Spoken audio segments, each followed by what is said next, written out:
plusieurs définitions possibles hein, pour la dépendance.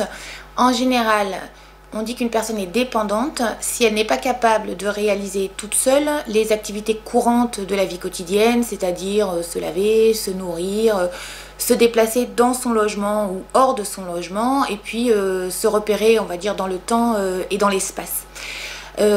Parmi ces différentes définitions possibles, quand on s'intéresse aux politiques publiques, on prend en général la définition administrative, c'est-à-dire qu'on reprend les critères qui sont dans la loi et qui disent quelles sont les personnes qui ont droit à une aide spécifique au titre du fait qu'elles sont dépendantes.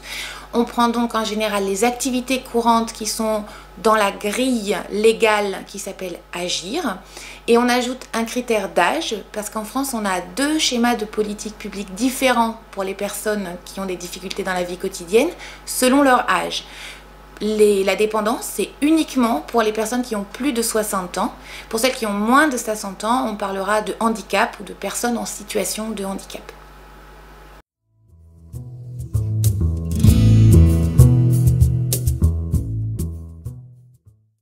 Pour ce qui est du nombre de personnes concernées, si on prend les données administratives toujours, c'est-à-dire si on prend le nombre de personnes qui bénéficient de l'allocation personnalisée d'autonomie, que vous connaissez peut-être sous le nom de APA, qui est une allocation qui est donc spécifiquement destinée aux personnes en situation de dépendance. On a en France aujourd'hui à peu près 1,2 million de bénéficiaires, dont 6 sur 10, c'est-à-dire en gros 750 000 personnes vivent à domicile et 4 sur 10 vivent dans un établissement d'hébergement collectif. Ceci étant, toutes les personnes qui ont droit à cette allocation ne la demandent pas forcément. C'est donc utile aussi de regarder des données d'enquête et pas des données administratives, d'autant plus qu'en France, on a la chance d'avoir une grande enquête représentative de la population à domicile qui est consacrée justement à la dépendance et au handicap. Et donc d'après cette enquête, en 2008, on aurait à peu près 950 000 personnes à domicile qui seraient dépendantes. Donc 750 d'un côté, 950 000 de l'autre, voilà, ça donne une fourchette pour ce qui est des personnes à domicile.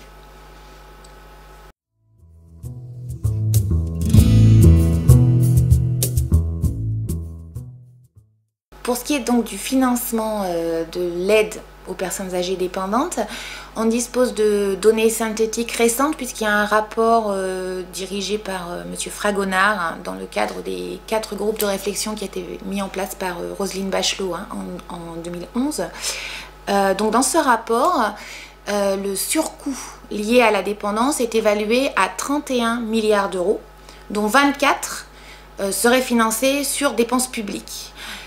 En fait, c'est une évaluation à minima, parce que cette évaluation ne tient aucun compte de toute l'aide qui est apportée de manière qu'on dit informelle, c'est-à-dire sans qu'il y ait rémunération, sans qu'il y ait paiement en contrepartie, c'est-à-dire en fait l'aide qui est apportée par la famille, par les conjoints ou par les enfants et qui a bien un coût aussi, hein, d'une manière ou d'une autre.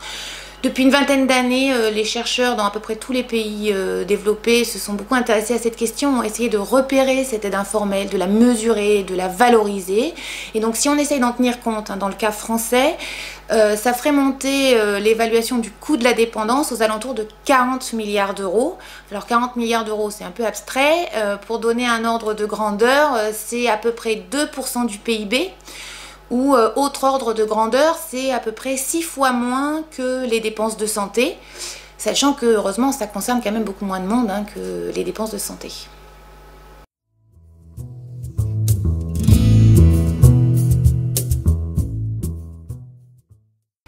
Alors pour ce qui est des personnes qui ne recourent pas à l'APA, par définition les gens qui ne recourent pas, on ne sait pas très bien qui c'est et on n'a pas beaucoup d'informations dessus, mais on peut faire quelques hypothèses. L'APA est une allocation qui a une logique un petit peu particulière, qui est dégressive en fonction du revenu des gens. C'est-à-dire que plus vous êtes riche, moins vous avez droit à de l'aide. En gros, quand vous avez un petit revenu, la solidarité collective finance la totalité de vos aides jusqu'à un certain plafond. En revanche, quand vous avez plus de 2500 € de revenus mensuels, l'État vous donne 1 € quand vous prouvez que vous en avez dépensé 9. Donc on pense en particulier que les personnes qui sont relativement aisées ne font pas les démarches pour demander l'APA et conservent souvent les employés de maison qu'ils avaient avant, puisque c'est une frange de la population qui a déjà souvent recours à des employés de maison, qui du coup changent un petit peu de fonction, hein, puisque certes elles continuent à faire le ménage comme avant, mais probablement elles le font un peu différemment et elles font probablement aussi d'autres tâches. Bon, il y a aussi des gens qui ne sont pas spécifiquement riches, mais qui sont probablement très en retrait du recours à l'aide publique, soit parce qu'ils sont en zone rurale très entourés, voilà, soit parce qu'au contraire ils sont tellement seuls que même le conseil général qui est en charge de mettre en œuvre ce type d'aide n'a pas connaissance de ces cas-là, hein. Mais je pense que ça c'est quand même très résiduel en France aujourd'hui, puisque le territoire est quand même très bien couvert, hein, par les assistantes sociales du conseil général.